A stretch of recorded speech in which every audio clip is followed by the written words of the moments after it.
தினம்தோறும் விளக்கேற்ற நல்ல எண்ணெய் இதயம் நல்லெண்ணெய். வணக்கம். நாங்கள் சேலம் மாவட்டம் ஆம்னி பேருந்து உரிமையாளர் சங்கத்திலேருந்து நாங்கள் பேசுகிறேங்க. என்ன காரணம்னா, எங்களுக்கு இப்போ ஒரு 4 நாளாக வெளி மாநிலம் செல்கிற பேருந்து எல்லாமே நாங்கள் நிறுத்தி வச்சுருக்கோம். அது என்ன காரணம்னா, வெளி மாநிலத்துக்கு கர்நாடகா, கேரளா வண்டி போகும்போது அந்த மாநிலத்தில் வரி அதிகப்படியான வரி கேட்குறாங்க. முன்ன ஆல் இண்டியா பர்மிட் மத்திய அரசாங்கம் கொடுத்து வச்சு நாங்கள் காலாண்டுக்கு 90,000 ரூபா கொடுத்து வண்டி இயக்கிட்டு இருந்தோம். தற்போது ஒவ்வொரு மாநிலமும் என்ன செய்கிறாங்கன்னா, அவங்க ஒவ்வொரு மாநிலத்திலையும் ஒரு 1.25 லட்ச ரூபா வரி கேட்குறாங்க.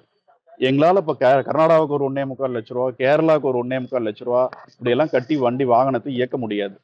அதனால நம்ம தமிழ்நாடு அரசு மாண்புமிகு முதல்வர் அவர்களும், மாண்புமிகு போக்குவரத்துறை அமைச்சர் அவர்களும் இதை கருத்தில் எடுத்து அரசு அதிகாரிகிட்டலாம், போக்குவரத்து அதிகாரிகிட்ட கலந்துரையாடி எங்களுக்கு ஒரு நல்ல தீர்வு, அதாவது வெளி மாநிலத்துக்கு செல்லும் போது ஆல் இண்டியா பர்மிட் மூலம் கட்டுற டேக்ஸை செக் பண்ணி அதில் இயக்கிறதுக்கு உண்டான ஒரு பரிந்துரையை தமிழ்நாடு அரசு, கர்நாடக அரசு, கேரளா அரசு எங்களுக்கு செஞ்சு கொடுத்தா ரொம்ப நல்லா இருக்குங்க. அதுக்காக தான் நாங்கள் இப்போதைக்கு வெளி மாநிலத்துக்கு பேருந்தில் இயக்க முடியாத அளவுக்கு ஒரு சூழ்நிலை இருக்கணும். ஏன்னா ஆல்ரெடி எங்களுக்கு தொழிலில் பெரிய ஒரு லாபகரமான தொழிலாக இல்லாமல் போயிடுச்சு.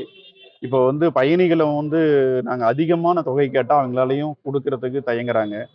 அதனால எங்களுக்கு பயண தொகையும் குறைக்கிறதுக்கு அரசாங்கம் இது ஒரு வழிமுறை செஞ்சு கொடுக்கணும். ஏன்னா நம்ம தமிழகத்திலேருந்து கர்நாடகத்திலையும் நம்ம மக்கள் நிறையா பேர் அங்கே வேலை செய்கிறாங்க.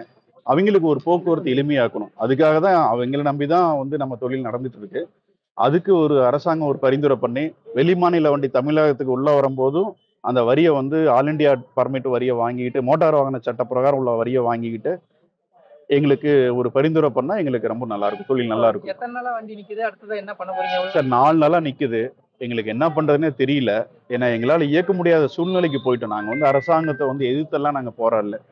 எங்களுக்கு என்னன்னா, எங்க தொழில் இயக்கிறதுக்கு ஒரு கருணைய அடிப்படையில் எங்களுக்கு மோட்டார் வாகன சட்ட வரியை வாங்கிட்டு எங்களுக்கு இயக்கிறதுக்கு ஒரு பரிந்துரை பண்ணா போதும். தமிழக அரசு மட்டுமே நினைச்சது செஞ்ச முடியும் சார். தமிழக அரசு ஒரு பரிந்துரை பண்ணி வெளிமாநில வாகனத்துக்கு வரியை வாங்காம வண்டி இயக்க விட்டாவே அதர் ஸ்டேட் ரெடியா இருக்காங்க வாங்குறதுக்கு. டேக்ஸ் வாங்காம நாங்க ஆல் இண்டியா பர்மிட்ல நாங்க வண்டி இயக்குறோம் அப்படின்னு அவங்க ஒரு உறுதி கொடுக்குறாங்க. அரசாங்கம் எங்களுக்கு இது ஒரு போக்குவரத்து அதிகாரின்ட்டு ஒரு கலந்துரையாடி ஒரு நல்ல தீர்வு, எங்களுக்கு சுமூக தீர்வு கிடைக்கும்னு நாங்க வேண்டிக்கிறோம். ஆம்னி பஸ் மட்டும் போட்டுருக்காங்க. ஆம்னி பஸ் தான். உங்க பேர்ல? என்னுடைய பேர் ராமச்சந்திரன், சேலம் மாவட்ட பஸ் உரிமை சங்க தலைவர்.